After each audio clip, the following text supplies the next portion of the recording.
Bhogapuram airport కట్టింది మేమని YCP వాళ్ళు, కాదు కట్టింది మేమని చెప్పి టీడీపీ వాళ్ళు. అసలు ఎవరు కట్టారో విత్ ప్రూఫ్స్ తెలుసుకుందాం. వీడియో ఎంటర్ చూడండి. ఫిబ్రవరి 14, 2019 ఆనాడు సీఎం చంద్రబాబు గారు ఎలక్షన్స్ కి 40 రోజులు ఉండగా భోగాపురం ఎయిర్పోర్ట్ స్టార్ట్ చేస్తున్నట్టు ఏ క్లియరెన్స్ లేకుండా, భూములు సేకరించకుండా కొబ్బరికాయ కొట్టేసి ఒక శిలాపథకం వేశారు. అప్పుడు జగన్ గారు దీన్ని చాలా తీవ్రంగా వ్యతిరేకించారు. ఎందుకు వ్యతిరేకించారో పవన్ కళ్యాణ్ గారి మాటలు తెలుసుకుందాం. భోగాపురం ఎయిర్పోర్ట్ చెప్పి ఎయిర్పోర్ట్ ఎక్కడ ఏముంది, మొత్తం కూర్చొని భూముల్ని తీసుకొని మీ కబ్జాలో పెట్టుకోవడం తప్ప ఒక్క అభివృద్ధి లేదు. ఎయిర్పోర్ట్ వస్తే మంచిది అని చెప్పి అందరం అనుకున్నాం. కానీ తీరా చూస్తే పరిస్థితి ఏమిటి అని చెప్పి గమనిస్తే అదే భోగాపురం ఎయిర్పోర్ట్ లో చుట్టుపక్కల ఉన్న మంత్రి గారి భూములను ముట్టుకోలేదన్నా, అదే ఎయిర్పోర్ట్ కు పక్కనే ఉన్న ఎంపీ గారి భూములను ముట్టుకోలేదన్నా, వాళ్ళందరూ అక్కడ రియల్ ఎస్టేట్ వెంచర్లు చేసే పరిస్థితి లేకపోతా ఉన్నారన్నా. కానీ రైతుల భూములను మాత్రం బలవంతంగా లాక్కొని అక్కడ ఎయిర్పోర్ట్ కట్టే కార్యక్రమం మొదలు పెట్టారన్నా, మొదలు పెట్టడానికి ప్రయత్నం చేస్తున్నారన్నా. అంటే ఎయిర్పోర్ట్ నిర్మాణం కోసం 15,000 ఎకరాల భూమిని సేకరించాలని టీడీ ప్రభుత్వం ట్రై చేసింది. ఒక ఎయిర్పోర్ట్ నిర్మాణానికి అన్ని వేల ఎకరాల భూమి అవసరం లేదని, 2,000 నుండి 3,000 ఎకరాల భూమి సరిపోతుందని, కేవలం తన అనుకూల నేతలకు భూమిని కట్టబెట్టాలని చేస్తున్న స్కామ్ అని వైసీపీ అధినేత జగన్ గారు ఆరోపించారు. ఇది ఎలా ఉండగా 2019 ఎలక్షన్స్ లో జగన్ ప్రభుత్వం అధికారంలోకి వచ్చింది. 2020లో జిఎంఆర్ కంపెనీతో పీపీపీ మోడల్లో ఎయిర్పోర్ట్ కట్టాలని సిద్ధమైంది.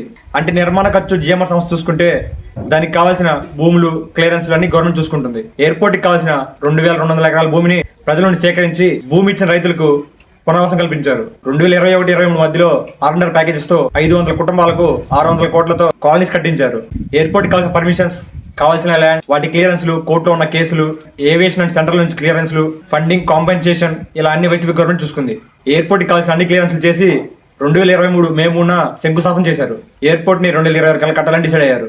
ఈ రోజు భూమి పూజ చేసిన ఈ గ్రీన్ ఫీల్డ్ ఎయిర్పోర్ట్ లో మరో 3 ఏళ్లలో ఈ ప్రాజెక్టు పూర్తయి ఈ ఎయిర్పోర్టు 2026 నాటికి ఇక్కడ నుంచే, ఇదే భోగాపురం నుంచే విమానాలు ఎగిరే పరిస్థితి వస్తుంది అని చెప్పడానికి కూడా సంతోషపడతా ఉన్నా. జగన్ గారు ప్రభుత్వం నుండి దిగిపోయేసరికి 86% పనులు పూర్తి చేశారని కేంద్ర మంత్రి రామ్మోహన్ నాయుడు గారు అన్నారు.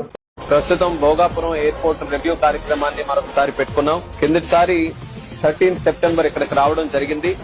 13 సెప్టెంబర్ నాడు విచ్చేసినప్పుడు ఓవరాల్ ప్రాజెక్ట్ 86.61% కంప్లీట్ అయింది.